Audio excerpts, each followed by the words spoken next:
Hello, folks. Welcome back to Non-Toxic Environments. This is Andy Pace. This week is a special week for me.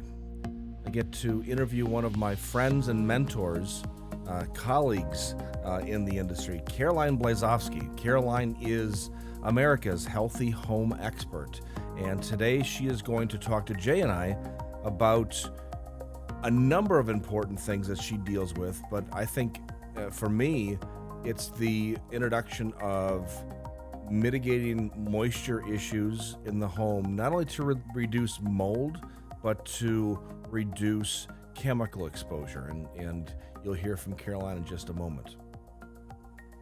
Just to give you a little background on Caroline for those who don't know her, Caroline is a nationally recognized home health expert and entrepreneur. She has been featured on dozens of television shows. She produces her own weekly radio show all about home repair and doing it healthy. She is the CEO and founder of My Healthy Home. It's a company specializing in creating healthy living environments and improving health and wellness. And she, among many of the things that she does right now, she's actually blazing a new trail in the indoor air quality realm as it relates to purification systems and really tackling the SARS-CoV virus just head on with this new purification system. So, like I said before, today we're going to hear from Caroline to talk about what she does in her business, and we're going to learn a little bit about her, not only from a professional standpoint, but from a human standpoint. And we had a great conversation, Caroline, Jay, and I, and kind of got off on a tangent for a while talking about music and other things, but it was a lot of fun. It was a lot of fun to do, and I hope you appreciate Caroline and everything she has to say. Again, wealth of knowledge, and I'm so excited to bring you this talk today. So here we go. So Caroline, I spent quite a bit of time giving our audience a history of your bio and what you do and so forth. I mean, it's an incredibly impressive list of accomplishments you've had over your career. But I've got to say that since you and I have been working together on some projects, you've really opened my eyes to the whole concept of moisture control. And indoor air quality has always been a big thing for me because of the chemical sensitivity issue. But moisture control has been such a huge thing now. And we're finding this throughout the country. It's more and more problematic. And maybe I should probably table that for a little bit later. Can you tell the audience what got you into this so many years ago, and what was the push to really focus on indoor air quality and healthy homes?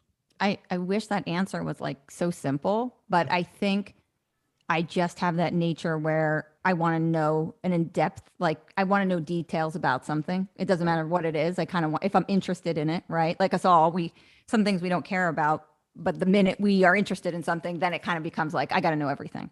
So I think that it started, I worked in New York City for a very long time, and I think it was a combination, right? It was a combination of, I didn't see myself as a 9 to 5, or I worked, very long hours. I worked in the production industry. So I worked in media. Actually, my first internship and job was at the Howard Stern show in New York. So how crazy is that? Jeez. Yeah.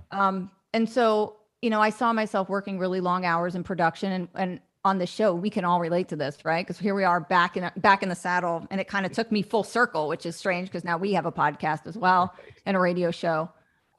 So I started in that, and I just didn't see myself in that 9 to 12 range every day, going to work, coming home, working in New York City. And then on top of it, I developed some kind of environmental allergy when I was in New York, and it sort of propelled me to figure out like, well, what's going on? Why do I have this? I never had this before. Why do I have this now? And then that started the beginning of the end. And I just didn't, I didn't want to take a pill, and I wanted to find out what was behind it. So it was that simple. And then I started learning about mold when nobody was doing mold back in the day. I mean, people looked at me like I had 12 heads. And I'm like, look, I really think that if you have mold in your house, it's making you sick. And we did Petri dish testing back there. Like there was no indoor air quality assessments and coming in and having an IAQ professional, environmental consultant. That didn't exist. Like I feel so archaic when I talk about it because I'm like an old lady, But it didn't exist. We did Petri dishes. We used to put them out in spaces and then we would send them to a lab and see if stuff grew on them. It's crazy. Right. And when I think about the industry, and I like doing talks like this because we talk about like how we've evolved. I mean, Andy, we are in such a different place than we were 20 years ago, right? I mean, the products are getting worse. And you can attest to that. So we've got all this junk that's coming into a house where we didn't have those things. Maybe you had some wood siding and you had some plaster and you had lathe and you had steam heat, and it was very basic and simple, very healthy and simple, but simple. Right. Now with all of these manufactured products, which you and I know are no good, we're in a whole different ball game as to this industry and what it means for us. So in a nutshell, that's how it all started. And then it's just progressed to the nth degree. And it just gets more and more for us as to what we have to deal with.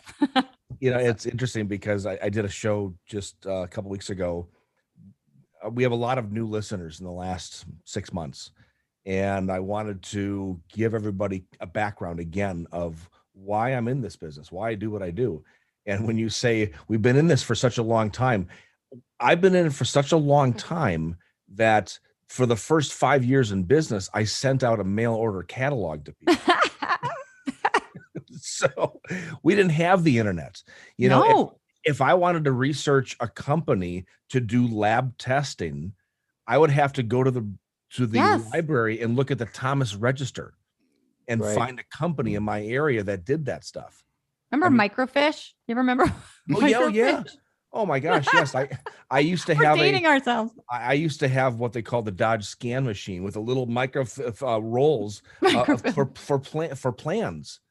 And I'll say today that's why my vision went from 20/20 eagle eye vision to having lousy vision, because I was reading microfilm of blueprints for several years.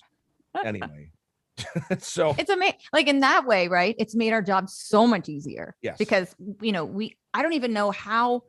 You don't want to hear a funny story. My significant other, his sister's sister-in-law's, his how do I say it? His her husband's parents actually mold tested with me back before we ever had any of this. And we found old records. Like we went back, like nobody knew this, right?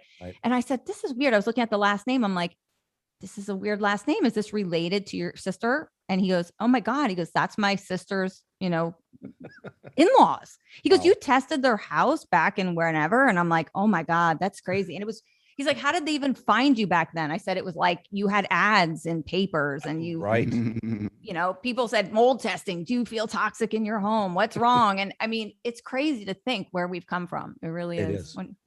It is. And Jay, think about, in 1992, 93, when I first started working with AFM, how did people find your company, right?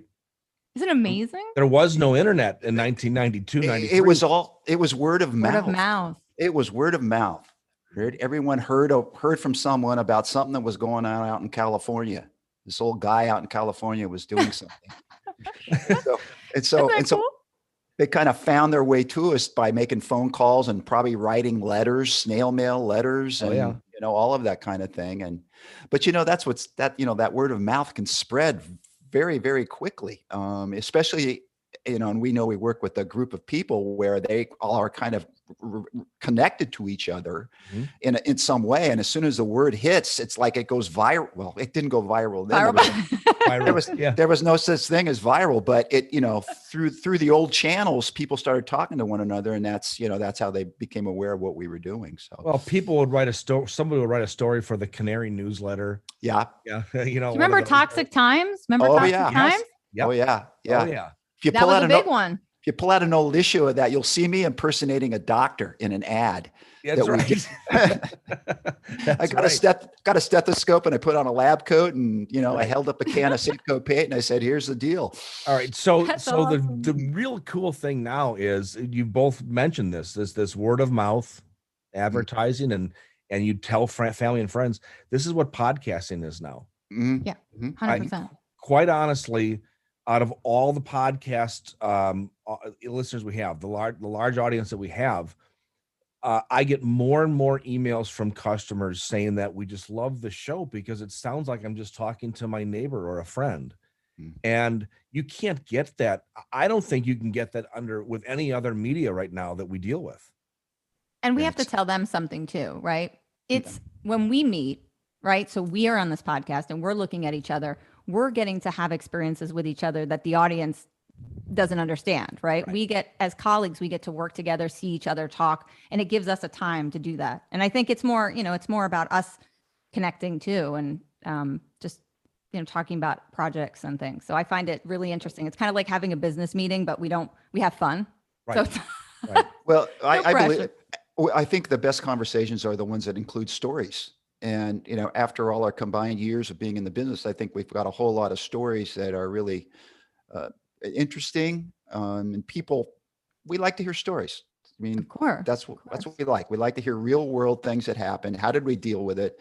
How hard was it? How easy was it? And all the different things that are involved in a project. And, that's what I like to listen to anyway. and there have been a lot of those, that's for sure.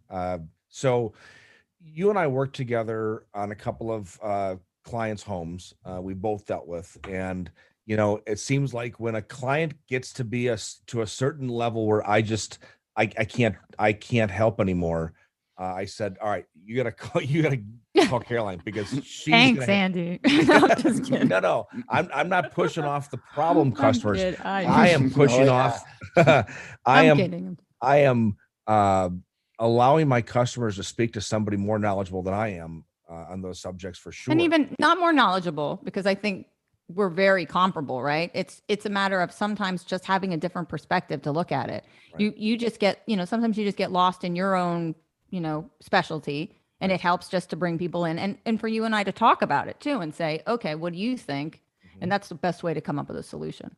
Well, and so to that point, as I was talking about when I first came on the show here, is I really learned an awful lot about moisture remediation and moisture elimination. And I started doing some studies on my own with the frat testing we do. And frat testing is, it's formaldehyde release attenuation test. Essentially, I can read any surface in a house, carpet, wall, cabinet, you name it, and I can pinpoint exactly which surface of the home is releasing formaldehyde at what levels. That's fantastic. About a year ago, 2 years ago, I was doing working on a home here in Wisconsin.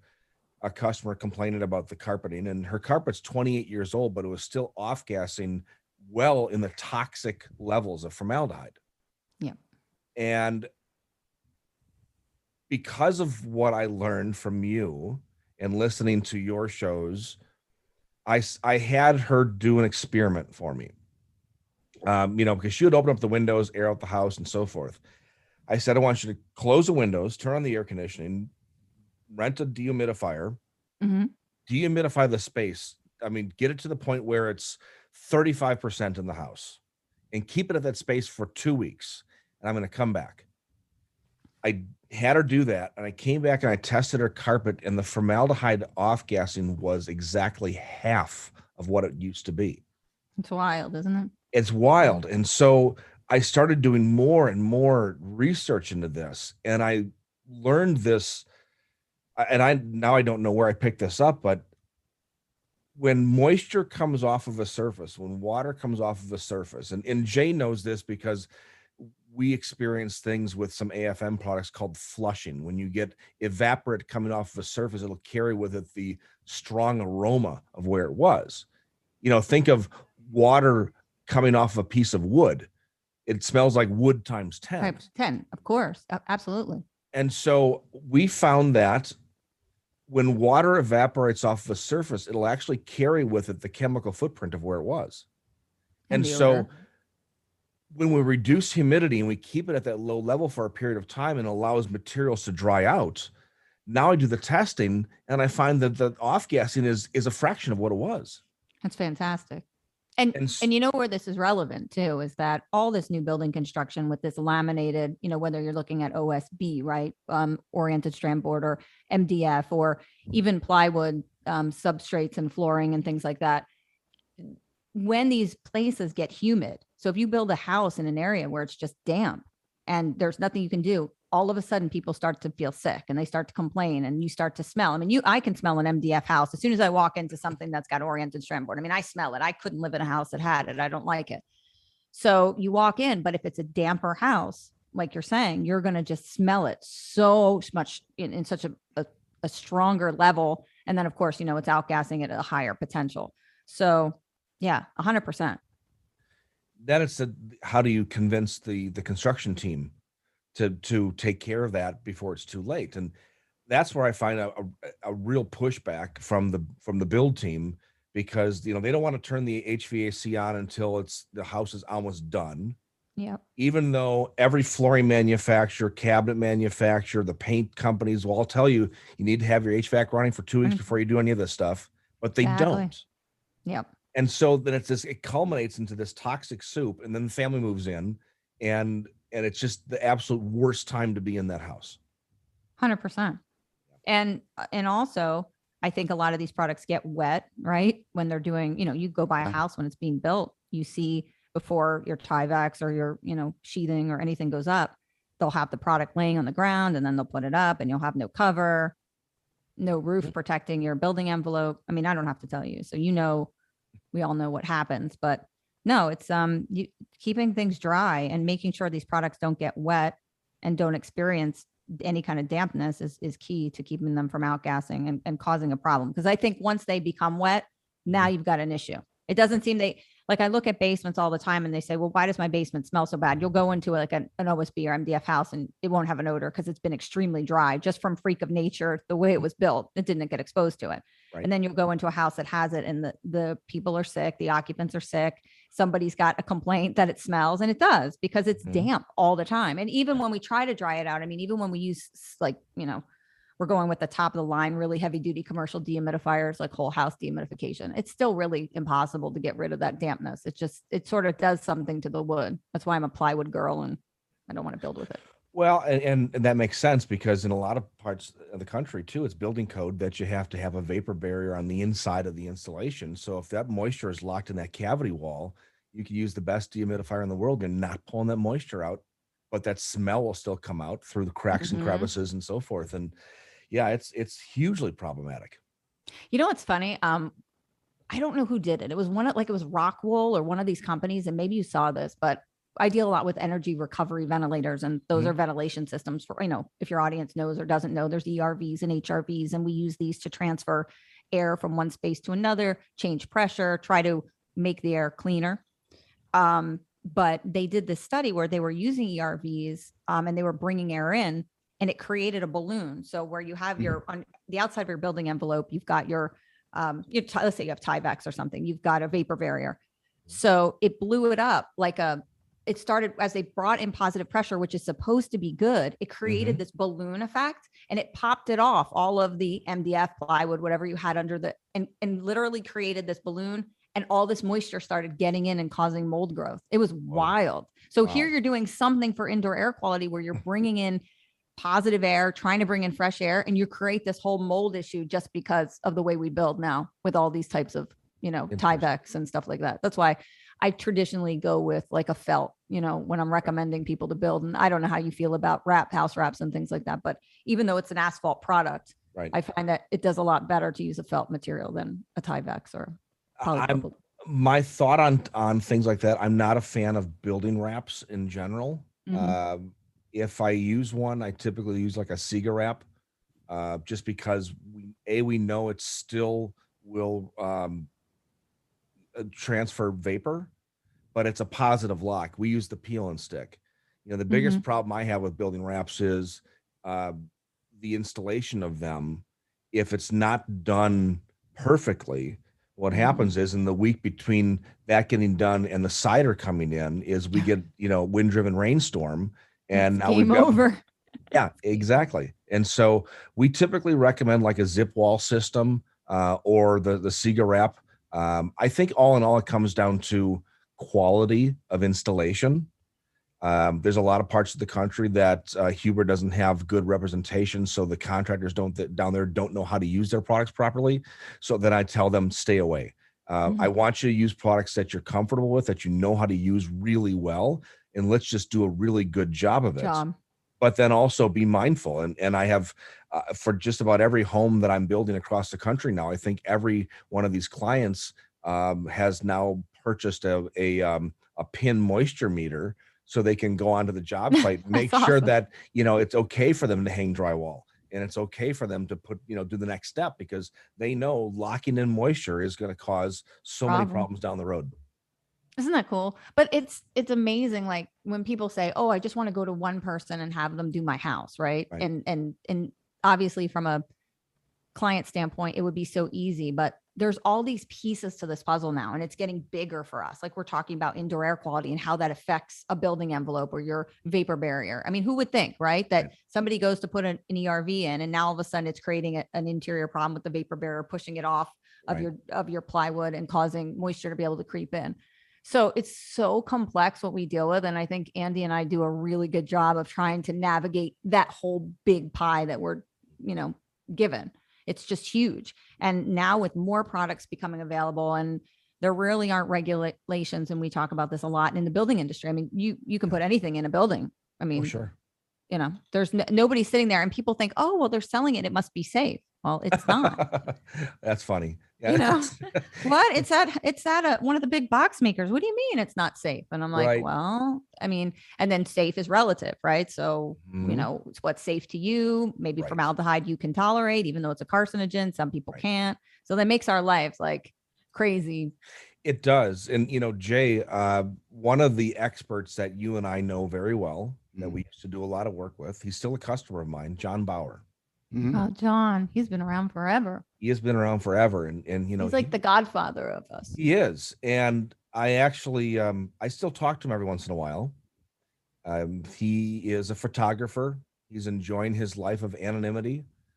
Honestly, he got burned out, and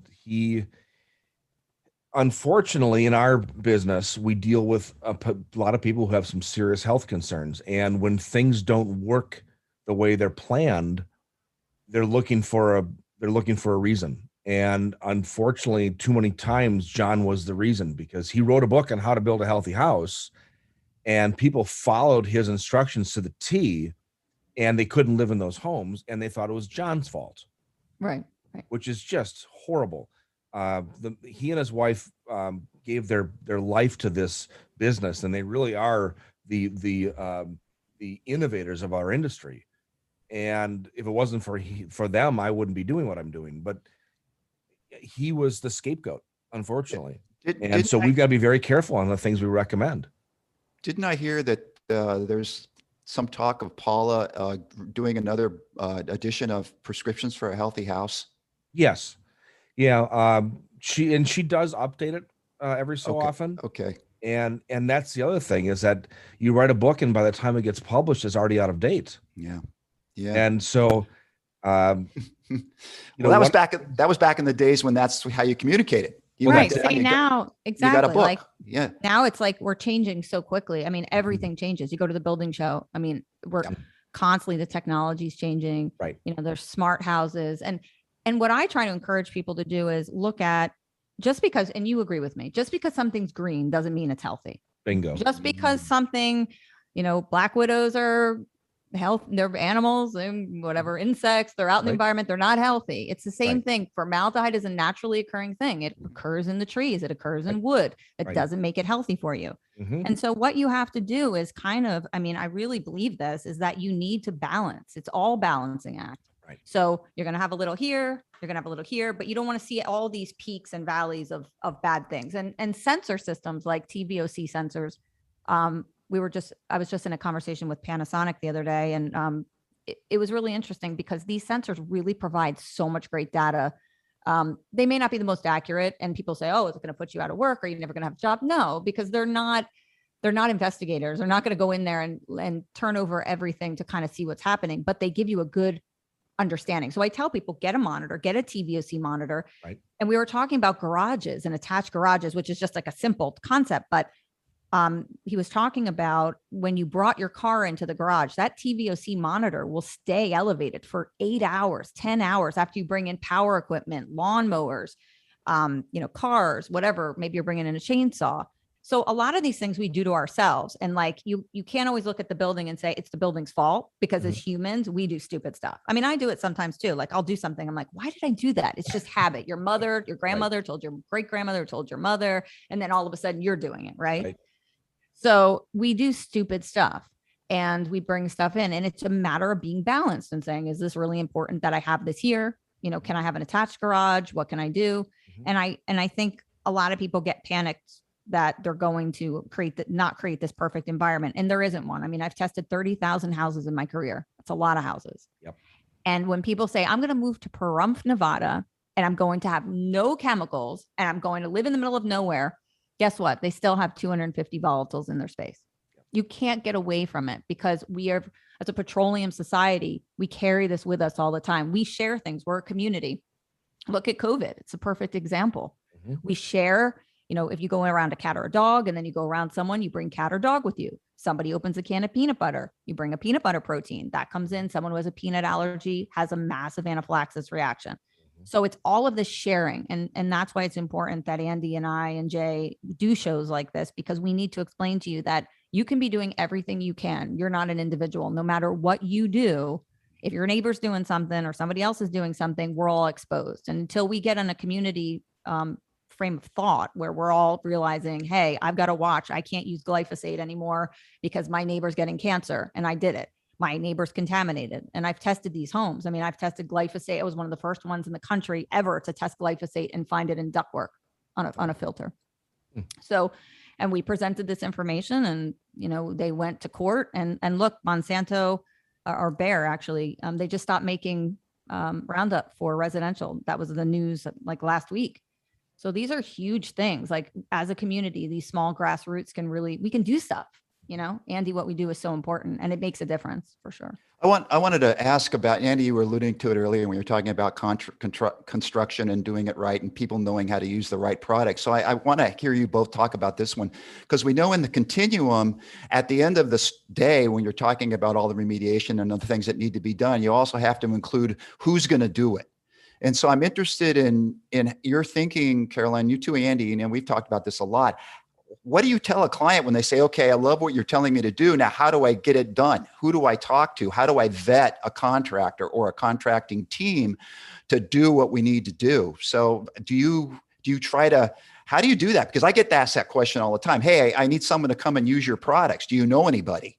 And I'm at a little bit of a disadvantage because I sell through a network of dealers, and I have to kind of go back to the dealer and say, go to my dealer and ask them if they have a list of contractors they've worked with or the contractors they know of who can do the work the right way it needs to be done without debate.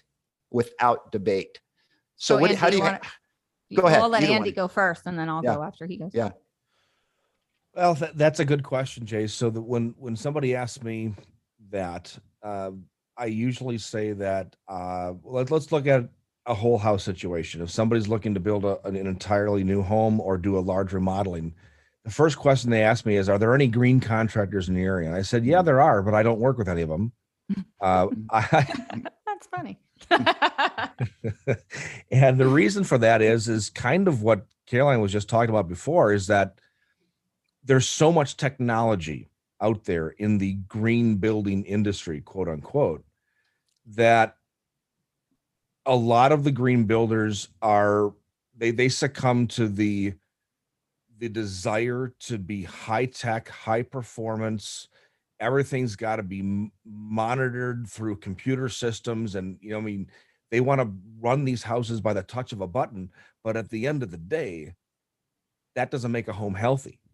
Correct. And green builders, generally speaking, are very, very difficult to convince what they are doing might actually be more dangerous.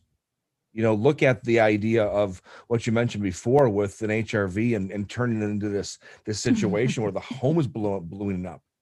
Why are we in that situation? Because of high performance screen builders saying that we have to build super tight. That's why we have this problem. And I think they're coming around though. Like, we had, like I was speaking with Panasonic and they get it. So they're talking about an umbrella, right? And having an umbrella policy where all of these things are now encompassing. So we realize that zero energy has failed tremendously. I mean, I was never a proponent of it to begin with, right? But I think it's but at the same time, we don't want to be putting a high carbon footprint, right? We want to be creating some of these things. So how do we do it? And again, it comes back to that moderation. I think you don't want to do too much, but there's some great smart thermostats. Look, I'm a big fan of the ecobee. Okay. And people say, why? Well, there's a lot of reasons. You can control your energy efficiency really easily without having to do anything like adding petroleum. And a lot of these people who want to build healthy, you don't want to be overrunning your HVAC. You don't want to overuse gas. You don't want to overuse oil. So monitoring a thermostat like that can work great. So it's finding the positive. There's a positive, negative in everything. And so it's kind of weighing them out and seeing which one is more prevalent. And if the positive outweighs a slight negative, I'll use it. Right. And that's always led me to, just using your mind. And I think you're the same way, like thinking for yourself and being able to say, okay, this makes sense. It doesn't. Well, that's using common sense, which we all know in our industry is not very common. And right. So hence why we're still around for right. many, many years. Exactly. And so looking for us for advice. You're exactly right, though. It's moderation. I tell all my clients, we're not looking for perfection. Mm-mm. You will drive yourself to the poorhouse or the nut house trying to be perfect. It will not happen. We want tolerance.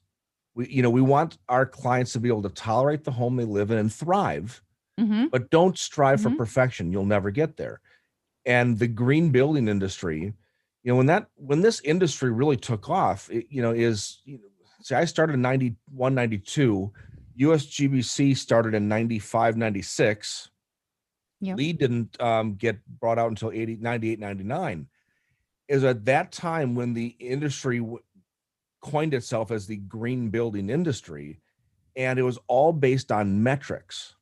And when you base construction on metrics, it leaves no room for real life situations, job site situations. It leaves very little room for common sense. It has to meet this or not meet it. It's a pass fail. And in a home, all too often, you would like to do things based upon what the metrics tell you should do. But sometimes you have to make that game time job site decision for the health of an occupant. And, it's like using a certain type of, I'm not a huge fan of using plastics in homes, but sometimes we use Corian for countertops because that is the least likely to be problematic for someone with extreme chemical sensitivity. And because if they use natural stone, you've got to put a toxic sealer on it, and that'd be more problematic. So sometimes you got to take that step backwards to take two steps forwards, and that doesn't meet the metric that the industry put together for itself. And so it's a dance. You have to, dance around and make sure that not only does it meet the standards of the industry from for building code and energy code and fire code, but also for the health of the occupants and the sanity of the occupants. And we're and their wallets. Right. And we're placed in a rock and a hard place because code dictates to us what Andy and I can do. And there's nothing we can do. I mean, obviously I sit on lots of boards. I've sat on the Indoor Air Quality Association board. I've been their keynote speaker. I sit on the ACAC board. And those are places where we use our power to try to navigate and make a better world. Right. But from a standpoint of, on a day-to-day, are we going to be able to change those things? We can't. So we've got to be really creative, and we've got to know our products, and we've got to know what is out there, because there's a lot of alternatives. It's like wood is a perfect example. Windows and doors create a lot of issues with people with chemical sensitivity. And I've got my favorite windows and doors that I like for my clients. And they usually say, well, that's got a vinyl window to it. I'm like, yeah, but I'm telling you, you're not going to react to it. Like, it's good. You know what I mean?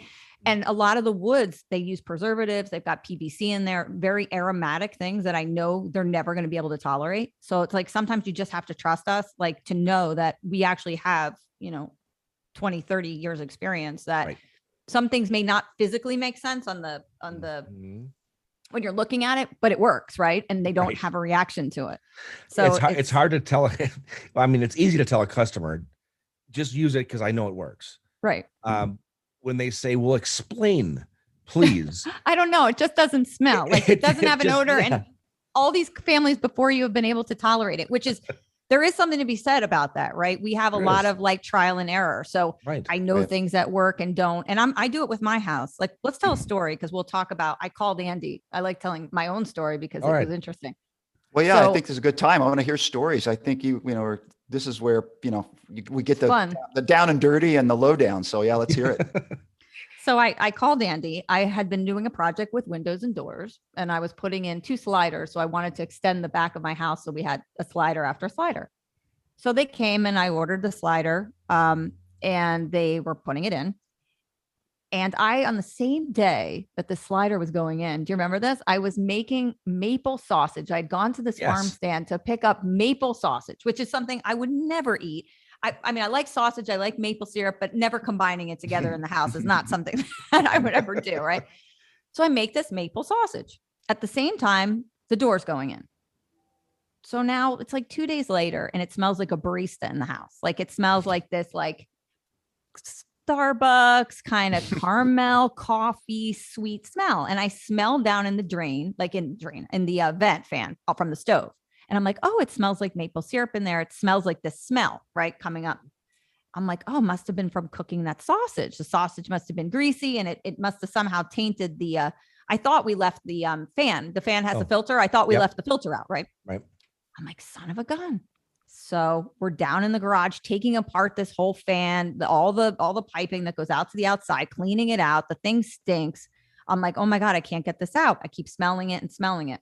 I'm like, this is crazy. I went and got a new cooktop because it was so bad. I thought that it was embedded. Now, there was a portion of it embedded in this. Okay. Replace everything. I'm like, holy shit. Sorry, am I allowed to say that? I don't know if I'm allowed to say that, but I just said it. Anyway, so I'm like, why is it still smelling like a barista? Now, this is like a month gone by. And when I tell you, it smelled like sweet coffee caramel in a cup. So I walk in, I'm like, this is weird. And I go over by where the slider went in, and I'm like, I smell it coming out of here somewhere. I'm like, this is strange. I called my contractor and I said, look, something's going on. I smell this weird smell. I don't know what it is. Everybody smells it. It's not like I was just smelling it. It smells like a coffee cup. Fast forward, it was the insulation. Yep. The insulation that we put in had been overbaked. So sometimes you can get an underbake situation with a fiberglass batting insulation. You can get an overbake. In this case, we got an overbake. And I don't know what made me call the company, but I was on a bunch of support groups, and I'm like, I'm smelling something. And somehow I, came upon it, Andy. I don't even know how. And sure enough, it was the insulation. It had gone bad. They had overcooked it. And I talked to the company and I said, look, this is what's going on. They're like, you're going to have to pull everything out. It's all going to come out. It's defective. Wow. So here, like what I'm saying is, we're building professionals. We do this. I mean, I pick the best products to go in. I pick the best doors. I pick what I like. Mm-hmm. And I was totally blown out of the water. Like, it just was a skunk product. And I've seen this happen with paint. Paint can go bad. You'll get a yeasty smell coming off paint. And I've had my clients paint the whole house and they're like sick. They can't handle it. Right. And it's nothing they did. It's just a bunk product. So the sausage cooking was just a coincidental thing. It was a coincidence completely. Right. And it threw us both for a loop because, that I remember that story. It's crazy. I'm thinking, okay, so this smell is not going away. What was the additive in this sausage? I mean, right. And I'm thinking of chemistry of this and that. The fact that the insulation was overbaked never crossed my mind. Mm-mm. Wow. And how could it? How could it? Yeah. And my contractors thought I was nuts, right? So they're like, oh, forget it, whatever. We'll come take it out. So they open up the cavity. So when it was in a cantilever, right? So they had put the insulation up, and then they had put plywood. And it was like an overhang situation. So they go to pull it out. They open it up and they get hit in the face with this. They're like, holy cow. They're like, this stinks. I said, I told you. The whole house smelled. And what was happening was the cantilever and where the stove go out, right? It was picking up the air and it was pulling some of that just naturally in through the return for the stove. And so that's why you were smelling it. I mean, there was like sausage and stuff in there, but it was predominantly from the insulation. Unbelievable. Well, it's amazing that you found the actual culprit, because how often do we do these things and we never actually find the culprit? You know, I learned this on job sites years ago, that somebody has a roof leak and you can send your experts up into the roof and never find the roof leak at all. And the only thing that solves it is just tearing it off and put it on a new roof. But you know what helped? So, and this is true for all of I think this is imperative that anyone who's listening to this show would know this. When you keep things simpler and you really do know your products that are going in, it becomes a lot easier, and you know this, to ascertain where the problem's coming from. When you start to get people in there and they're using 10 different types of caulk and they're using 15 different paints and then they're using a stain on top of it. When I do my projects in my home, I'm very systematic as to how I do things, just because I want to know, okay, this is going well. This is going well. Because I know in building, there's room for error. I mean, you just have to account for, there could be a contractor error, there could be a product error. So you want to make sure those things get done well, and you do them in a pace where you're like, okay. And so that's how we were able to put it together. We're like, well, the door was there forever, right? The door didn't have an odor to it. We didn't smell anything. What else did we put in? And then we started thinking, was it the HVAC? Because we had done some HVAC stuff. And then we tried to piece it together and we figured it out. I mean, it took about a month, but, and it was an easy fix, thank God. I mean, I almost said the name of the company and I don't want to bash them, but they paid to have everything taken out. And, but you know, it's just a headache. I mean, you know. Oh yeah. It's a headache, and it's a head scratcher, but now we know. Yeah. And so if anybody ever has that barista maple sausage, Right. Yeah. smell in sweet their house, caramel macchiato is what it smells like. I was just going to ask you, are you going to cook that sausage again? I don't know. No, I will never. never Yeah, yeah. again. No. Yep. But it was so mixed, you know, it just smelled like sweet coffee. And that's what it is. They actually put a sugar compound. They took the formaldehyde out of a lot of these insulations now, and they use a sugar. It's like a sugar based. Right.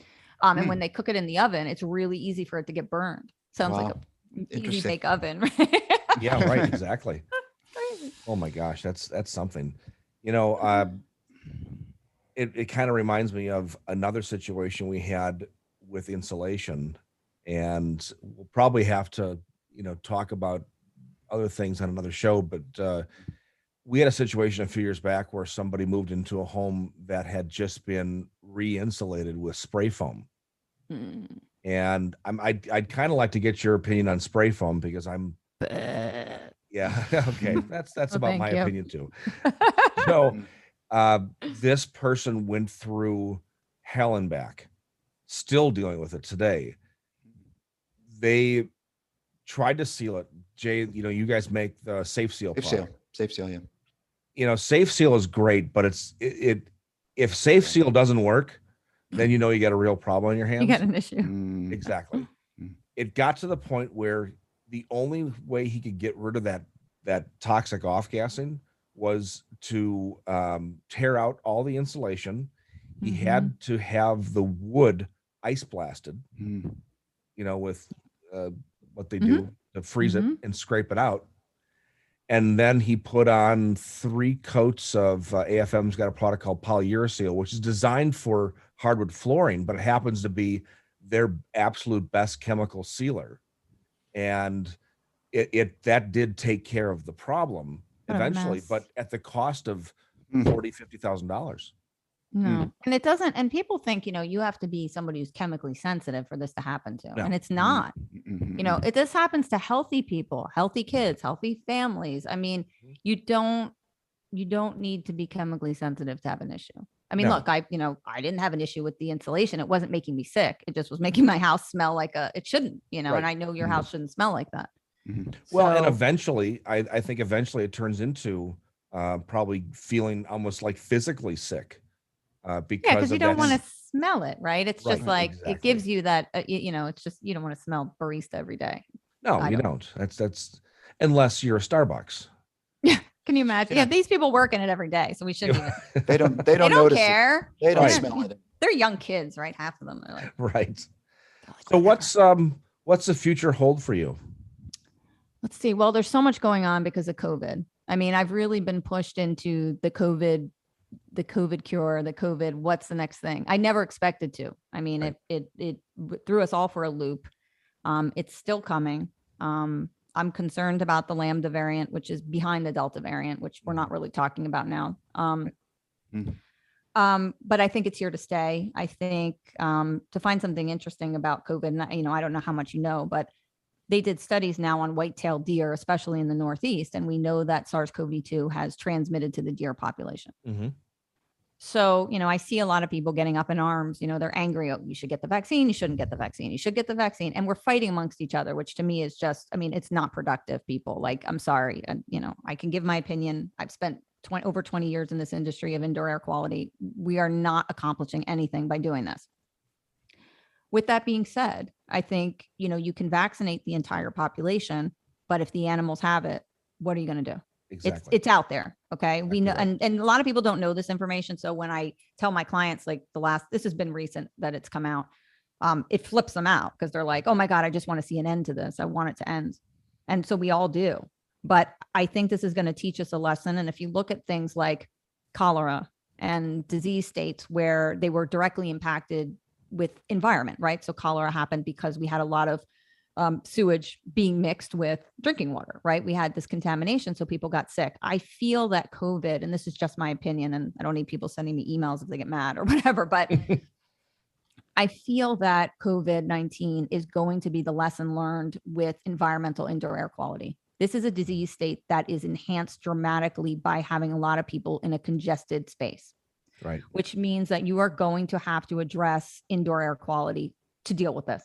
I mean, whether it's this disease state or anything else that we deal with anthrax or other biologicals, right? We're going to have to change environmentally how we look at it. There's no fighting it. A vaccine, in my opinion, isn't going to do it. I'm not saying not to get vaccinated. That's not what I'm saying. I'm saying that with it being out in the animal populace the way it is, how do you stop it? You can't vaccinate every animal. Well, that's the big difference. And people try to compare this to smallpox. No. You can't. Smallpox never jumped to animals. Correct. And so that's why we're able to get rid of it. That's right. So with that being said, I think that there's a tremendous technology out now, which is integrated viral protection, which I got behind the company when I saw the technology coming out of Texas. And I don't know if you see me on LinkedIn, you see me talk about it. Oh yeah. And I love this technology. It's heated HEPA filtration. So what it is it's a heated technology where it's getting up to 400 degrees and with a HEPA filter. Now, how cool is this? From a lot of different standpoints. It was originally designed strictly like for COVID. They tested it at Galveston National Laboratory against anthrax and actual COVID. So just for your listeners, when people say to you that they've put in a technology that works against COVID, the first question you need to ask is, did they test it against actual COVID or did they test it against a COVID-like substance? And most of them have been tested against a COVID-like substance. But with this company and why the technology is expensive is they went to Galveston National Lab and put this thing up against real-time, COVID-19 or SARS-CoV-2. And they also used it in medical facilities and took actual real COVID patients where they were dispersing COVID, or SARS-CoV-2 into the air and cleaned up the air with it. So with this technology, it gets really hot. Anything that comes into it's a 400-degree temp basically is eradicated. So from our perspective, Andy, just from you and I, like allergies, chemical compounds, it's amazing to me because this is like heating stuff up and burning it, which is to me, everybody says, well, there's a byproduct. Yeah, but you're going to have a HEPA filter after that. So to me, it's a really great technology. No hydroxyls, no ozone, no carbon, no ozone. I mean, anything else that, whatever you're getting in there, a lot of these purifiers, I don't like them because they put other things into the air. So if you have a purifier sitting in the corner of your room and you trap everything in there, whether it's a volatile organic, you trap a mycotoxin, you trap mold, whatever, that doesn't go away. That's still sitting there. And so when I test indoor air quality, I'll go, why isn't this patient getting better? I'm like, the air quality should be good. And these purifiers that sit there and any kind of filters the same way, that's still in the environment. So if you have cat, dog protein, peanut protein, horse protein, that's affecting you in that space. You'll sneeze, you'll cough, you'll have symptoms to it. So I like the concept of this burning it up, putting it through 400-degree temp, because now you've got something that's been inactivated. very cool technology. They have to perfect it. They've done it with portable units now. We had them at the Super Bowl, and we have big venue, like big towers that do like 50,000 square feet. And we have little purifiers that do about 2,000 square feet, but they're perfecting retrofit for HVAC, which I think is the future of everything I could ever imagine. The technology is phenomenal. And we'll definitely link in the show notes to this, to your website. Talk all about this. It's amazing technology. One of the questions that I was thinking of was the air that comes back out of it. Is how cool does that air get before it gets expelled? No, it's so cool. So no ambient air change. They created this. So you can go up and hug the unit. I wish I had one here, but I don't in my office. I have one in my home. You can hug it. I mean, there's no change in the air. You don't feel hot air blow out. It's amazing technology. Wow. It's an embedded mesh. So they went with a stainless steel mesh that's embedded in there. And so it just gets hot within it. The bigger issue we have with it, with HVAC, is when you put a HEPA filter on an HVAC system, it creates static pressure, right? That's always the issue. So with this, they've got to hammer out, how do we stop it from producing so much static pressure? Because anytime you put filtration on, it happens. But they're working on it, and they're working with Trane. I think they're working with Carrier, or one of the other big carriers, to make it happen. And to me, it's the future. And I see it. We have the technology for portable units. I don't understand why we're not using them in schools. We've pitched to so many locations about, look, we've got this technology. It will literally clear the air of SARS-CoV-2 in 15 minutes. Right. Why aren't we using this? And, you get, it's budgetary. We're using another technology, and we're like, look, that technology doesn't work. I can show you the science that this is not going to work. You don't want to put hydroxyls into your air. So I think it's time, but it's great. I mean, honestly, not just because I think so. I just think the technology is fantastic. Well, and I think that the technology coming out of this and the thought coming out of this, I totally agree. At a homeowner level, people are much more aware of their own environment. Our business throughout the last 16 months has exploded because people are sitting at home looking around going, well, I should probably fix that and fix that. and as long as I'm here, if I'm going to be living in this while it's being done, I should probably do it in a healthier manner. And so it's making them think about the materials that they use. And it also makes them think about, if I'm going to be subject to all these things as I live my life, I want to come home to a really clean, healthy house environment. And that comes back to that community again, though. I think this made people realize that we spread things amongst each other, and it's not just COVID. Right. It's chemicals, it's proteins, it's gasoline. I mean, you go to a gas pump, you pump gas, you don't have to get gas on you. You just need to pump that gas, and you're covered in gasoline. Now you go sit on your couch. Now that's in your couch. Now it's in your house. So that's how all this works. And so I think COVID has allowed people to kind of understand our perspective a little bit more and get an idea as to how these things transmit. Well, and I think that once the political ramblings of it back and forth start to go away, it'll allow some of this to really flourish. I hope so. It's terrible. It is. And so, as you pointed out before, with jumping to animals, that means that 100% of all humans on Earth can be vaccinated and will still have it. There's not one viral infection that has ever gone away. It's just once it's in our environment, it's here forever. And now it's, how do we deal with it moving on? And I had COVID myself back in November. I know you did. That's so scary. It knocked me out for a few weeks. But I've never felt better now, and I'm loaded with antibodies. So Did you have to take, did you take anything, or were you able to fight it yourself, or what did you have to do? Well, we had Dr.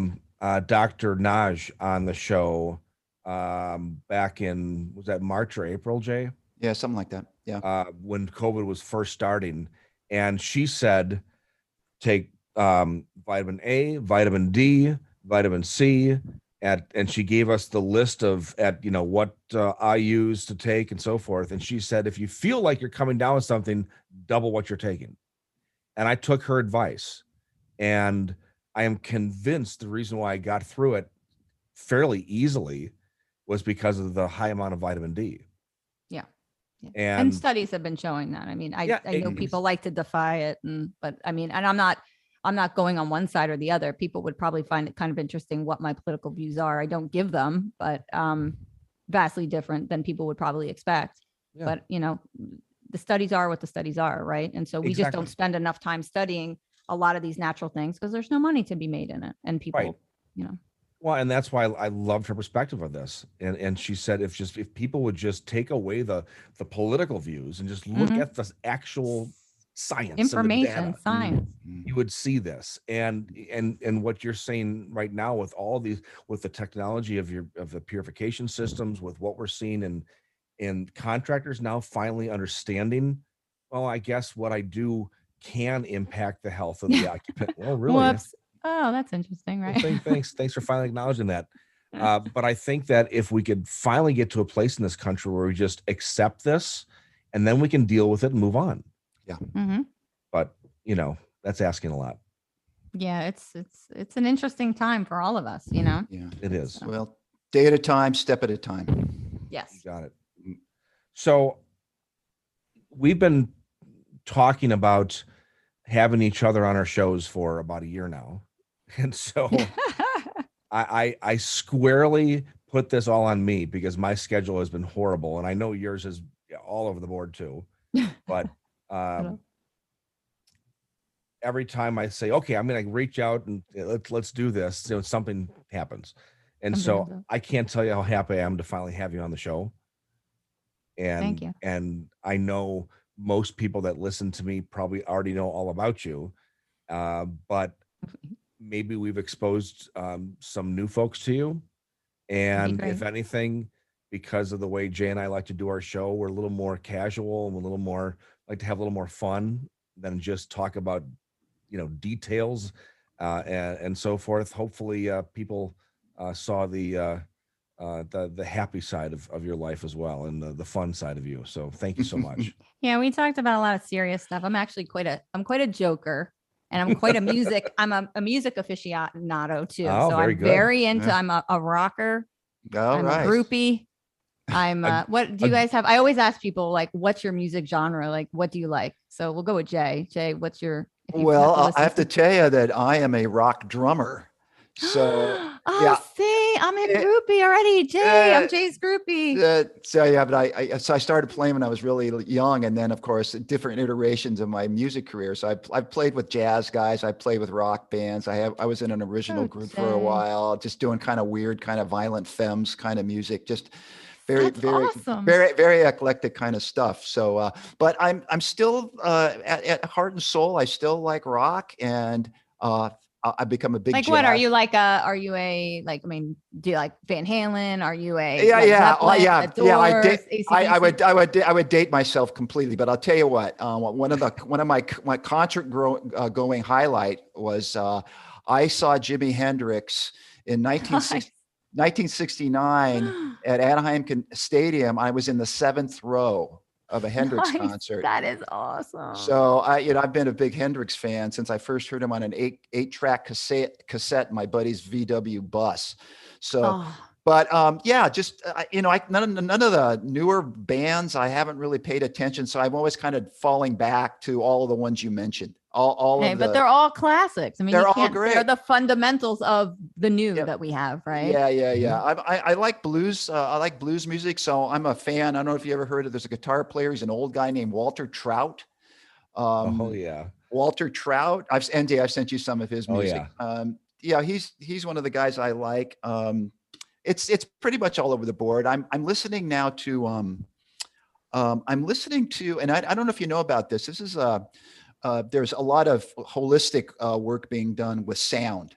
Oh yeah, isn't it incredible? And a lot of drumming, a lot of drumming. And so my wife and I have been kind of tuning into that and trying to get we're doing some exploration on how drums can help you calm down, help you sleep, all of that. So that's kind of captured my attention. The other thing I've just ordered, by the way, is I've ordered a pan drum.